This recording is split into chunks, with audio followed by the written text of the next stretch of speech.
सभी साथियों को नमस्कार।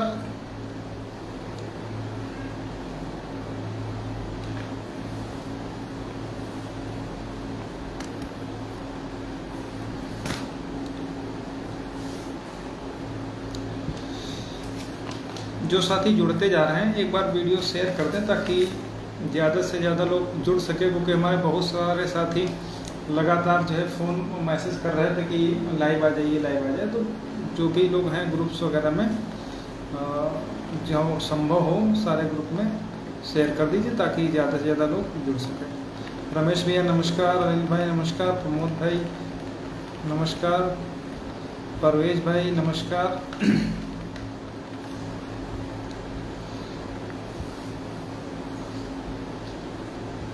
तो बहुत सारे साथी जुड़ चुके हैं। तो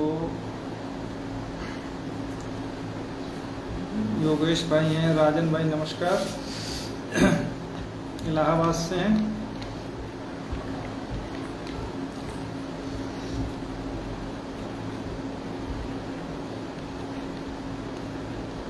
डिसूजा भाई बहुत फ़ोन कर रहे थे कि लाइव आ जाइए लाइव आ जाइए, अभी तक जो है वो भी आ चुके हैं। त्रिलोकी भाई नमस्कार।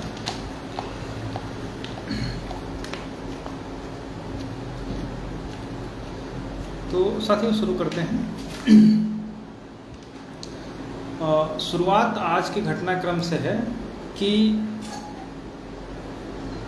अभी तक जो सरकार के मुखिया थे और वर्तमान में हैं, उनका बयान किस तरीके से दलित पिछड़ों के हितों पर बुलडोजर चलाता हुआ आज पूरे सोशल मीडिया पर तैर गया, वो सभी लोगों ने देखा होगा।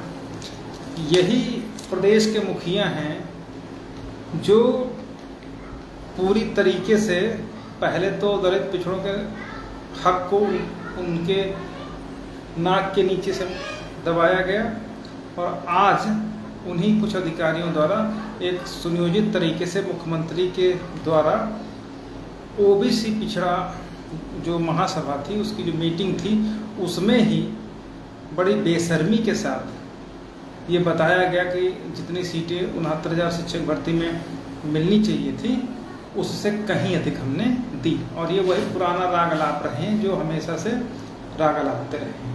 लेकिन सोचने वाली बात ये है कि जो योगी आदित्यनाथ जिनके कहने पर ही आंशिक रूप से त्रुटि सुधारी गई थी आरक्षण घोटाले की, आज क्या कारण रहा कि वो पूरी तरीके से दलित पिछड़ों के अगेंस्ट में बोलने लगे हैं। उसका सीधा सिंपल सा आप ये समझ लीजिए कि जो फीडबैक जा रहा है, जो लिया जा रहा है, उसमें कहीं ना कहीं उनको बरगलाने वाली बातें कही जा रही हैं। तो सबसे पहले कुछ हमारे साथी ट्विटर के द्वारा सोशल मीडिया के द्वारा उस चीज़ को ट्रोल कर रहे हैं। तो जितने भी लोग हैं, मुख्यमंत्री के पुराने बयान, अधिकारियों के पुराने बयान, पेपर कटिंग्स वगैरह जितनी जो कुछ है, उनको भी आप भी अपने स्तर से सोशल मीडिया पर शेयर करिए और लोगों को बताइए कि किस तरीके से पहले तो कहा जाता है कि इतना घोटाला हुआ, फिर उसको स्वीकार भी किया जाता आंशिक रूप से, और फिर बड़ी ही एक तरीके से उन शब्द कम पड़ सकते हैं कि किस तरीके से कि झूठ एक खुले मंच से इतना बड़ा झूठ वो बोल रहे हैं। तो निश्चित रूप से भविष्य में हमें लगता है कि अगली बार जब भी समय आएगा तो मोदी जी के बाद उन्हीं का नंबर है। तो जिस तरीके से लाल किले की प्राचीर से साहब झूठ पे झूठ फेंकते जाते हैं, ये उन्हीं के कदमों पर चल रहा है कि पहले तो आरक्षण की डकैती की गई, उसको स्वीकार किया गया आंशिक रूप से, लिस्ट एक पब्लिश की गई, और फिर अब बड़े ही गलत तरीके से खुले मंच से ये कहा जा रहा है कि जितनी सीटें मिलनी चाहिए थी उससे ज़्यादा सीटें हमने दी, और ये एक प्रदेश के मुखिया द्वारा कहा जा रहा है। सोच लीजिए कि ये मुखिया जो उस सीट पर बैठे हुए हैं वो दलित पिछड़ों के कितना हितैषी हैं। आप इससे अंदाज़ा लगा लीजिए कि हम लोग किसको गद्दी पर बिठा लिए और किससे न्याय की उम्मीद कर रहे हैं। क्यों? क्योंकि इन लोगों के जो सलाहकार हैं वो सब के सब वही लोग हैं और वही सलाह जो वो फीडबैक दे रहे हैं उसी के हिसाब से माननीय मुख्यमंत्री जी कर रहे हैं और ये उनके और उनकी सरकार के लिए भी बहुत घातक स्थिति होगी, क्योंकि नुकसान जो ओबीसी और एससी का हुआ है आंशिक रूप से तो स्वीकार किया गया, लेकिन अब जिस तरीके से गलत तरीके से लगातार उस चीज़ को ये प्रचारित करके कहा जा रहा है कि सब गलत है, कोई घोटाला नहीं हुआ, कोई संविधान बदलने वाली बात नहीं हुई, पूरा विपक्ष को ही एक तरीके से निशाने पर लेकर के ये कहा जा रहा है कि घोटाला नहीं हुआ, उसी तरीके से संविधान नहीं बदला। मतलब जो कुछ भी बीजेपी कर रही सब सही है, बाकी सब विपक्ष गलत है। उसका लिए अब जो 69,000 का आरक्षण घोटाला था उसको भी एक तरीके से माननीय मुख्यमंत्री जी विपक्ष की साजिश ही करार देने को प्रयासरत हैं, ऐसा उनके स्पीच से आप लोगों को लग गया होगा। तो हमें इस झूठ के खिलाफ कमर कस लेनी है और जो मुख्यमंत्री के पुराने बयान हैं, जो ट्वीट्स हैं, जो सरकारी अधिकारियों के हैं और जो भी चीज़ें हैं उन सबको सोशल मीडिया तक और जन जन तक पहुंचाना है, ताकि खुले मंच से फिर से इस तरीके के जो गैर जिम्मेदाराना बयान प्रदेश के मुखिया के द्वारा किए गए हैं उस पर लगाम लगे और अधिकारियों को ये पता चलना चाहिए कि वो किसी भी तरीके से झूठ फरेब मक्कारी वाले स्टेटमेंट अगर ऊपर तक पहुंचाएंगे तो उसका मुंह तोड़ जवाब हम लोग सोशल मीडिया के द्वारा ही देंगे, क्योंकि प्रिंट मीडिया इलेक्ट्रॉनिक मीडिया तो उसका तो रेट खुलेआम लग गया है, ठीक है, सबके अलग अलग रेट हैं, तो उससे तो कोई उम्मीद करनी बेकार ही है, ठीक है। तो ये तो आज के घटनाक्रम की बात हो गई। दूसरी बात जो है जजमेंट की, जजमेंट जहाँ तक कोई ऐसा नहीं कि जजमेंट के विषय में या अन्य चीज़ों में मसूदी साहब या ब्रजराज सिंह हमसे सलाह लेते हैं या ऐसा कुछ होता है, ऐसा बिल्कुल नहीं जो हमको हर चीज़ उसके विषय में मालूम है। लेकिन जहाँ तक मैं समझ पा रहा हूँ और जो पता किया है उसके हिसाब से जजमेंट तो आपका ऑलमोस्ट तैयार है, लेकिन किस कारण से डिले हो रहा है वो समझ से परे है, ठीक है। बीच में मसूदी साहब क्योंकि सीनियर जज हैं तो उनके यहाँ शादी भी थी, दावते वलीमा भला बहुत सारी चीज़ें होती हैं, तो उसमें क्या होता है अगर कोई बड़ा अधिकारी है या कोई भी है तो वो अपने मातहतों को ही एक तरीके से अपने घर के कामों के लिए इंगेज करता है। तो जो उनका स्टाफ था वो भी उन्हीं के तैयारी में लगा था, तो जजमेंट लिखने में कुछ डिले कोर्ट की तरफ से हुआ, कुछ डिले स्टाफ की तरफ से हुआ और इसी कारण जो है इतना लेट हो गया है, ठीक है। लेकिन उम्मीद है कि इस हफ्ते में शुक्रवार तक कुछ न कुछ पॉजिटिव रिस्पांस आ जाना चाहिए, चाहे वो कार्य लिस्ट में छपने वाली बात हो या जजमेंट की किसी भी तरीके की आने जो सूचना है। लेकिन बहुत सारी ऑथेंटिक बात की अगर बात करें तो वो इसलिए अभी कहना कितनी होगा क्योंकि जब तक कार्य लिस्ट में छप के नहीं आ जाता तब तक कोई नहीं कह सकता है कि कब जजमेंट आएगा, ठीक है।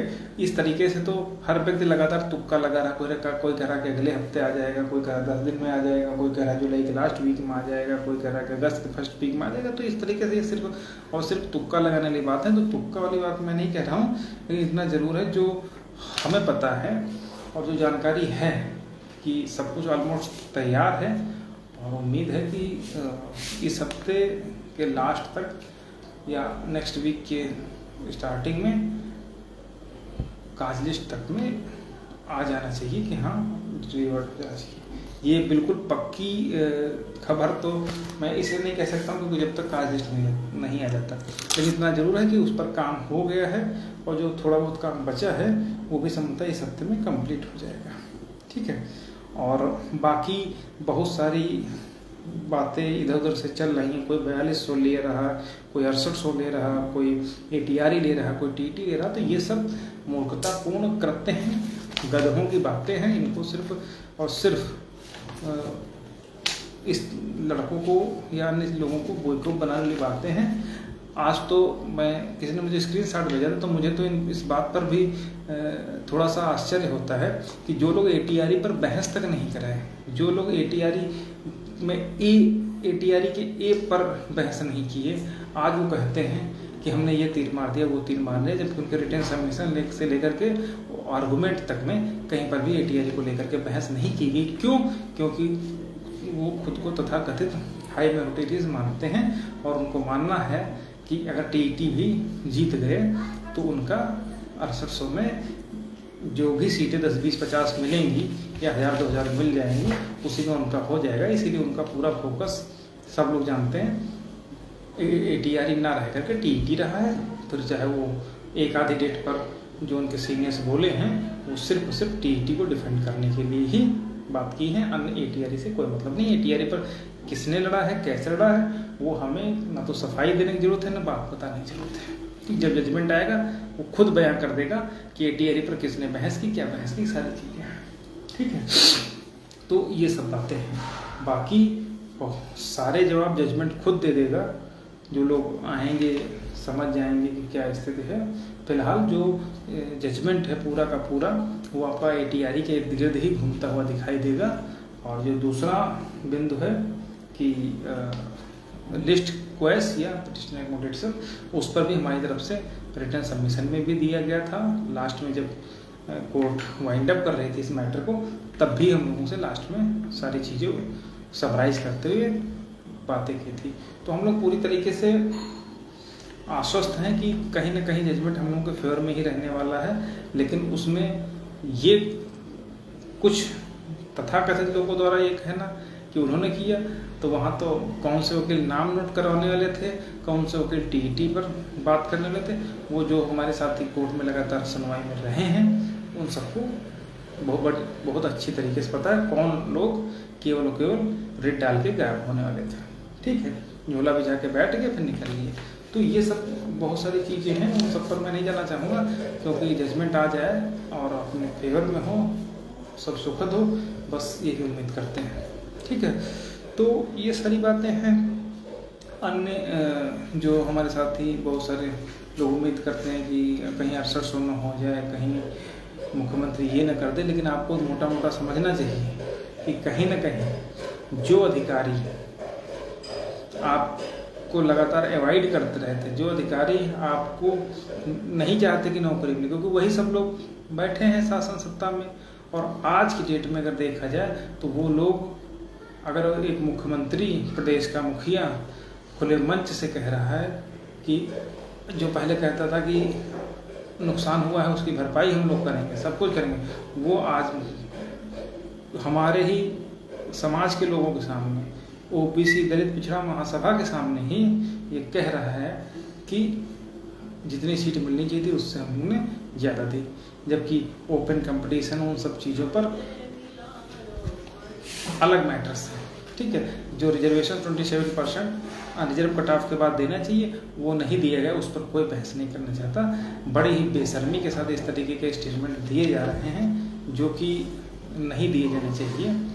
लेकिन अब हम लोग उस चीज़ पर बात करेंगे, और इसीलिए शुरुआत में मैंने बताया कि इस चीज़ को जितने भी सब दिए गए हैं, उन सब पेपर्स कटिंग को जहाँ जहाँ पर भी माननीय मुख्यमंत्री द्वारा भी सब किया गया है, वो सोशल मीडिया के थ्रू जन जन तक पहुंचना चाहिए, ताकि इनके जो झूठ का पर्दाफाश होना चाहिए। क्योंकि ये जो सरकार है वो झूठ का ही पुलिंदा बनाती है। कभी हिंदू को मुसलमान खा जाएंगे, कभी यादवों को ठाकुर चबा जाएंगे, कभी पासी चमार को या शेड्यूल कास्ट को यादव और अन्य जातियाँ प्रताड़ित कर देंगी। इन सब पर जो है लड़ाते रहे, और अब आकर के उसी झूठ को इन्होंने आरक्षण घोटाले और संविधान बदलने जैसी बातों पर भी तोड़ निकालने का काम किया है कि जो भी कुछ कहे वो विपक्ष की साजिश है, बाकी कोई मतलब नहीं।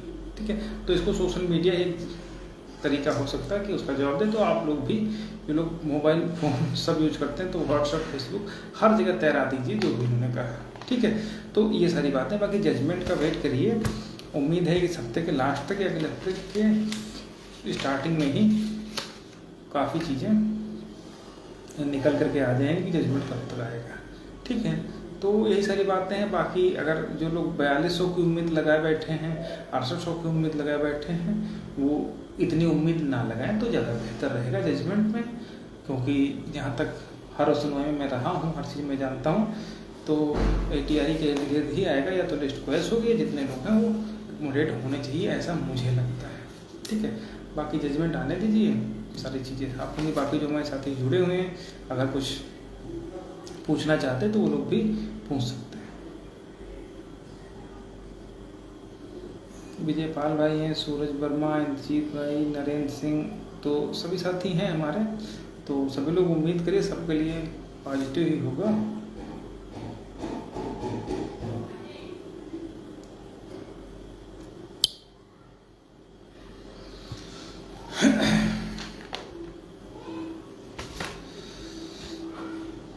मुस्तकीम भाई हैं, राहुल है, सत्यपाल, पुष्पेंद्र, ये जेलर तो दिखे नहीं कहीं पर। रामविलास भाई हैं, रवि कुशवाहा हैं, रवि गोरखपुर के हैं हमारे भाई। तो सब लोग इंतज़ार करिए थोड़ा सा। अब ऐसा नहीं है कि, और हाँ, एप्लीकेशन को लेकर के बहुत सारे हमारे साथी इस बात पर विचलित हैं कि हमारी तरफ से एप्लीकेशन क्यों नहीं डाली जा रही है। देखिए, जजमेंट है, उस जजमेंट में एप्लीकेशन तभी डाली जा सकती जब उन दोनों लोगों की कोर्ट एक साथ हो, एक जगह जब बैठ रहे होंगे, तो उनकी कंबाइंड जो ज्यूरिसडिक्शन होगा, उस कंबाइंड ज्यूरिसडिक्शन के अंतर्गत ही एप्लीकेशन मूव की जा सकती है। लेकिन अब केवल सिंगल जज के मसूदी साहब यहाँ हैं, बिरजा साहब वहाँ हैं, तो दोनों लोगों की जो कोर्ट है वो अलग अलग है। तो जब तक साथ नहीं बैठेंगे तब तक हम लोग एप्लीकेशन अगर डालेंगे, या हम लोग पूरी तैयारी भी किए थे कि मूव कर देंगे, लेकिन जब रजिस्ट्री में जाकर के पता किया तो यही निकल के आया कि अभी कोई जजमेंट आ जाएगा, अभी कोई इतना लेट नहीं हुआ कि आप एप्लीकेशन लेकर के पहुंच जाओ। एक तो ये बात हुई, और दूसरी बात है कि अगर एप्लीकेशन हम मूव भी कर रहे हैं तो किस कोर्ट में मूव करेंगे, मसूदी साहब की कोर्ट में मूव करेंगे या गुजरात साहब की कोर्ट में मूव करेंगे, क्योंकि दोनों सेपरेट सेपरेट हैं। उनकी बेंच अलग जज के साथ है, उनकी बेंच अलग जज के साथ में। तो वो जो एप्लीकेशन मूव की भी जाएगी वो सीधे सीधे रजिस्ट्री में ही पड़ी रहेगी। उसको रजिस्ट्री कहाँ लिस्टेड करेगी, कोई मतलब ही नहीं। तो हम लोग अगर फाइल भी कर दें तो वो एप्लीकेशन हमारी पड़ी रहेगी, तब तक पड़ी रहेगी जब तक फिर से कोर्ट इन दोनों लोगों की नहीं बन जाती। जब इन दोनों कोर्ट बनेगी, एक साथ बैठेंगे, तब जाकर के वो लिस्टेड हो जाएगी। ठीक है, तो उसके लिए हम लोगों ने तरीका ये निकाला था कि जो मसूदी साहब की कोर्ट है, तो जैसे हमारा कोई मुकदमा लगेगा हमारे सीनियर्स का या अन्य लोगों का, तो वहाँ पर बहस के दौरान या लास्ट में बहस जब ख़त्म हो रही तो वहीं पर हम ओरल में रिमाइंड करवा सकते हैं कि लॉर्डशिप 69,000 वाला जजमेंट जो हमारा रिजर्व है, तो उस पर ओरल में, ना कि लिखित में, तो ओरल में वो कहीं ना कहीं निश्चित रूप से बताते हैं कि हाँ भाई उसमें क्या होने वाला है। लेकिन उसके लिए हम इंतजार कर रहे हैं कि एटलीस्ट मसूदी साहब की कोर्ट में हमारा कोई या हमारे सीनियर्स का कोई मैटर लिस्टेड हो, तो ओरल में बहस के बाद हम धीरे से निकलते हुए पूछ सकते हैं कि भाई लॉर्डशिप 69,000 वाला हमारा मैटर है, 4 महीने हो गए, तो बस इतना तो खुद कुछ ना कुछ ओरल में चल जाएगा। लेकिन किसी चीज़ को लिखित में लेकर के आना कि नहीं हमारा जजमेंट दो, तो वो कहीं ना कहीं अभ्यर्थियों के भी हित में नहीं होता है। और दूसरा, जब तक कोर्ट एक साथ चूँकि है नहीं, तो जाहिर सी बात है कि वो लिस्टेड कहाँ होगी जाकर के, मसूदी साहब की कोर्ट में लिस्टेड होगी कि बजाज साहब की कोर्ट में लिस्टेड होगी। तो उसका सीधा आंसर है कि वो पेंडिंग पड़ी रहेगी तब तक जब तक दोनों बेंच एक साथ नहीं। जिस दिन दोनों बेंच एक साथ बन जाएंगे वो एप्लीकेशन उनके यहाँ लिस्टेड हो जाएगी, तो संभवतः उससे पहले हमारा जजमेंट भी आ जाएगा। तो इस तरीके के क्रियाकलाप करने की जरूरत थी नहीं। और सीनियर्स के द्वारा भी हमने बात की है, तो उन्होंने ये पता कि अगर किसी से हमारा मैटर पे लगा तो हम धीरे से पूछ लेंगे पहली चीज़। और एप्लीकेशन डालने के लिए उन्होंने भी कहा कि जब लगनी ही नहीं है तो उसका कोई मतलब है नहीं, ओरल में पूछा जा सकता है। तो ये सारी बातें इसको समझना चाहिए। और बाकी हमारे एप्लीकेशन फाइल कर देने से कोई बहुत बड़ा हल नहीं निकलने वाला है। एप्लीकेशन क्या 2-3 हज़ार रुपये वकील देंगे, 1,500 मुंसिफ देंगे, उठा कर एप्लीकेशन टाइप करके नोटरी करवा करके और जो भी फॉर्मेलिटीज़ हैं उनको पूरी करके एफिडेविट लगवा कर फाइल कर देगा, लेकिन उसका नतीजा क्या निकलेगा, वो लिस्टेड ही नहीं होगी। ठीक है, तो ये सब चीज़ें हैं, हर चीज़ हम लोग विचार कर चुके हैं, बातचीत कर चुके हैं। और ऐसा नहीं है कि हाँ शांत बैठे हैं, हर चीज़ पे नज़र है, हर चीज़ ध्यान दे रहे हैं। तो उम्मीद करिए कि जल्द से जल्द जजमेंट आ जाए और हम लोगों के जो इतनी दुख कष्ट हैं उन शायद कुछ कम पड़ जाए। तो ठीक है, बहुत बहुत धन्यवाद सभी को। दिनेश भैया नमस्कार, अजीत भाई नमस्कार, अखिलेश भैया जुड़े हैं, मिथुनाथ भाई हैं,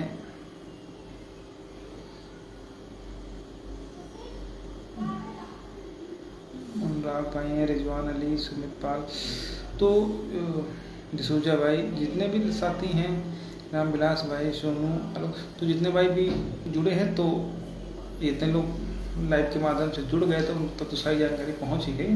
और जो हमारे साथी नहीं जुड़े हैं वो बाद में भी देख सकते हैं या आपस में सूचनाओं का आदान प्रदान कर सकते हैं। बहुत बहुत धन्यवाद।